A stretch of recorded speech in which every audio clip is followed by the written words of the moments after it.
Assalamualaikum warahmatullahi wabarakatuh. Selamat pagi anak-anakku.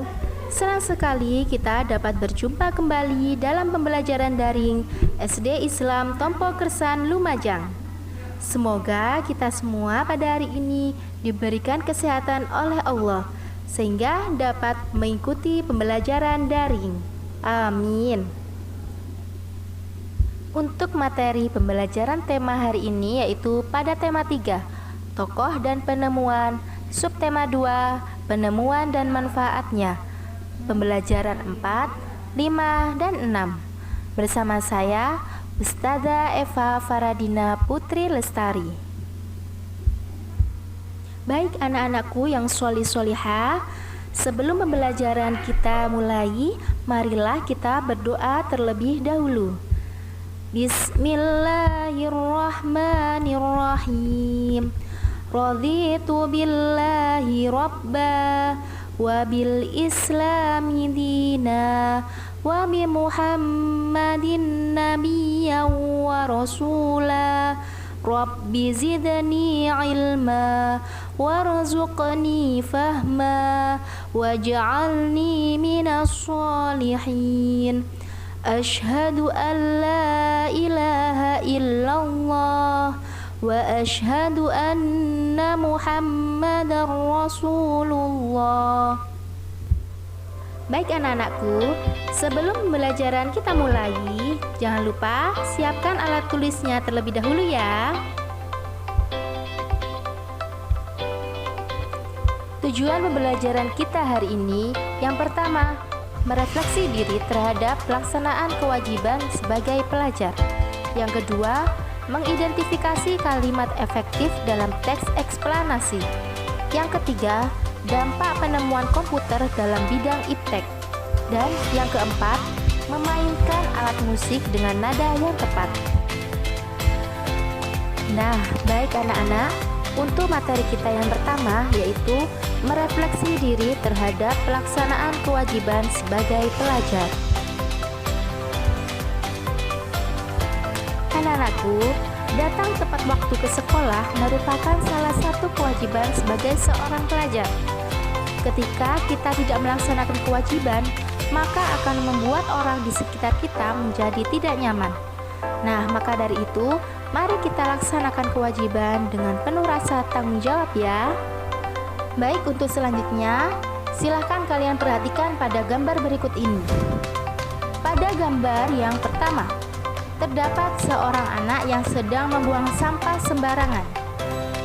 Selanjutnya, pada gambar yang kedua yaitu terdapat seorang anak yang sedang malas dalam belajar.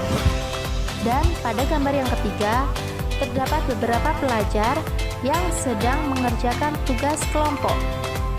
Nah, dari sini kita sebagai pelajar tentunya harus memiliki sikap disiplin dan bertanggung jawab terhadap tugas-tugas kita. Apabila kewajiban tidak dilaksanakan secara bertanggung jawab, maka akan berdampak pada hak orang lain. Baik anak-anakku, kalian tahu apa itu kewajiban? Nah, tentunya sudah tahu ya, kewajiban merupakan sesuatu yang harus dilakukan dengan penuh rasa tanggung jawab. Kewajiban-kewajiban kita, baik di rumah, di sekolah, maupun di masyarakat, harus dilaksanakan dengan baik, agar tidak ada hak orang lain yang dirugikan. Baik, kalian tentunya telah mengetahui tanggung jawab dalam melaksanakan kewajiban-kewajiban di rumah, di sekolah, maupun di masyarakat. Dalam hal ini, terdapat dampak apabila tidak melaksanakan kewajiban terhadap orang lain. Misal, kewajiban melaksanakan piket kelas. Dampak apabila tidak melaksanakannya yaitu kelas menjadi kotor dan berantakan, serta tidak nyaman dalam kegiatan pembelajaran. Nah, contoh pada gambar berikut yaitu mematikan televisi selesai menonton merupakan kewajiban agar dapat menghemat energi listrik. Kira-kira bagaimana dengan dirimu sendiri? Apakah kalian telah bertanggung jawab terhadap kewajiban kalian? Nah, sekarang saatnya untuk merenung dan memperbaiki diri ya.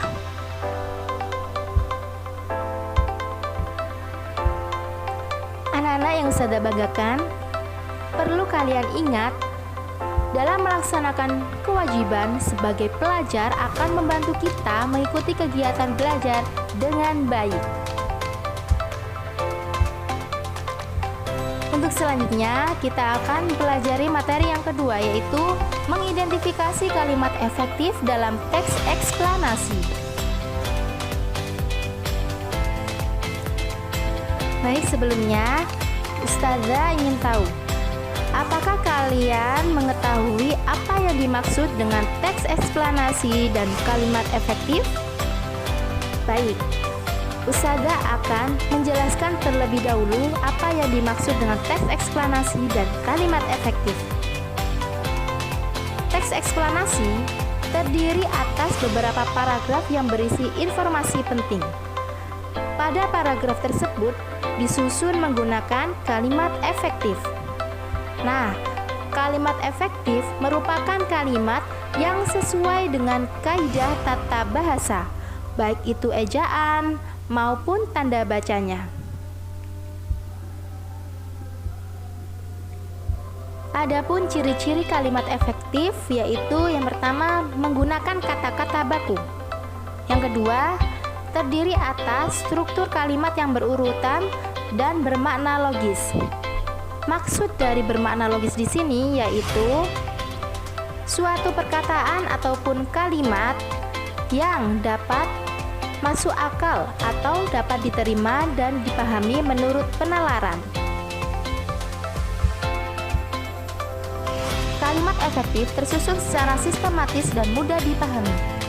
Berikut contoh kalimatnya. Para tamu-tamu duduk di kursi. Perhatikan kata para. Apa makna dari kata para? Kemudian perhatikan kata tamu-tamu. Apa makna dari kata tamu-tamu? Nah, kata para menunjukkan banyak dan tamu-tamu juga menunjukkan tamu yang banyak. Dalam hal ini kita dapat menghilangkan salah satu pada kata tersebut. Semisal, kata yang efektif yaitu tamu-tamu duduk di kursi. Kemudian kalimat efektif yang kedua yaitu para tamu duduk di kursi. Nah, jadi di sini kalian dapat menghilangkan salah satu kata yang bermakna sama. Baik, untuk selanjutnya kita akan pelajari materi yang ketiga, yaitu dampak penemuan komputer dalam bidang iptek. Nah, tahukah kalian siapakah penemu komputer dan apa manfaat komputer bagi masyarakat? Baik, mari kita cari tahu bersama-sama ya. Baiklah anak-anak, agar kalian tahu siapakah penemu komputer, silakan kalian baca teks berikut ini, yaitu pada buku tema 3 halaman 98, yaitu tentang Charles Babbage mengubah dunia dengan komputernya. Charles Babbage mengubah dunia dengan komputer. Mesin hitung ini bermanfaat untuk mengurangi kesalahan menghitung. Komputer yang ia temukan semakin berkembang dari waktu ke waktu. Nah, tahukah kalian bagaimana perkembangan komputer saat ini?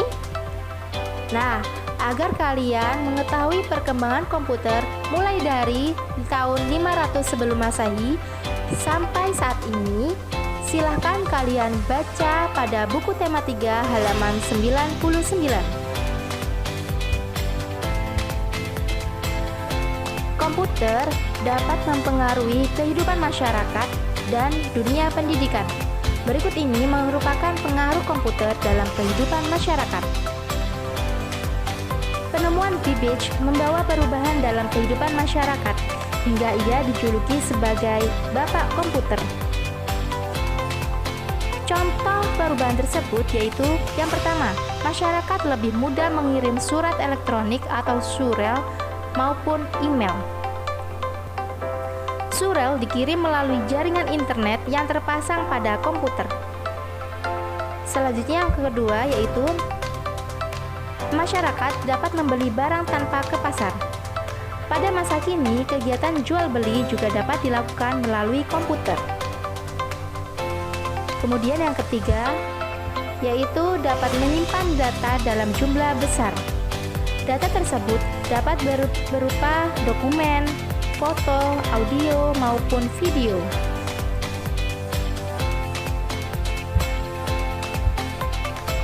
Komputer juga membawa perubahan dalam bidang pendidikan. Dulu pengetahuan hanya dapat diperoleh melalui kegiatan belajar di kelas dengan sarana yang sangat terbatas. Siswa hanya memperoleh ilmu pengetahuan dari buku, media massa, radio, dan televisi. Akan tetapi saat ini sebagian besar sekolah sudah memiliki sarana yang modern. Misalnya, adanya laboratorium komputer dengan jaringan internet yang memadai. Adanya komputer di sekolah membantu siswa mencari dan memperdalam pengetahuannya melalui komputer. Keberadaan komputer dan internet telah memudahkan dan menunjang pembelajaran di sekolah. Kemajuan teknologi dapat membantu meningkatkan kualitas pendidikan.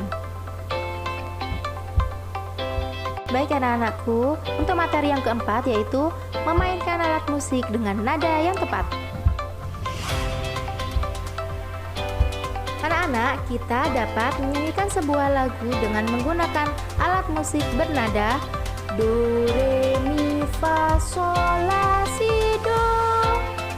Nah, alat musik yang dapat digunakan adalah pianika, angklung, kulintang, atau alat musik lainnya. Nah, untuk selanjutnya kita akan berlatih memainkan alat musik sesuai dengan interval nada. Awalnya, kita akan berlatih memainkan sonisasi tangga nada berikut ini.